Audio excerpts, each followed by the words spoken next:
2034 বিশ্বকাপের প্রস্তুতিতে বাংলাদেশ থেকে বিপুল সংখ্যক শ্রমিক নেবে সৌদি আরব। তবে বাংলাদেশ বিমান শ্রমিকদের কথা মাথায় রেখে ভাড়া কমালেও আপাতত সেরকম চিন্তা নেই সৌদি এয়ারলাইন্সের। মঙ্গলবার ঢাকায় সৌদি দূতাবাসে এক সংবাদ সম্মেলনে এসব জানান রাষ্ট্রদূত ইসা আল দুহাইলান।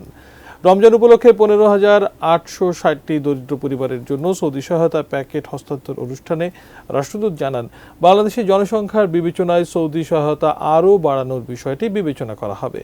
এবার সৌদি বাদশাহ সালমানের মানবিক সহায়তা ত্রাণ কেন্দ্র যে সাহায্য প্যাকেটগুলো বিতরণ করা হচ্ছে সেগুলোতে চাল, ডাল, তেল, নুন সহ নিত্য প্রয়োজনীয় 24 কেজি করে পণ্য আছে, যেগুলো 23টি জেলায় বিতরণ করা হবে।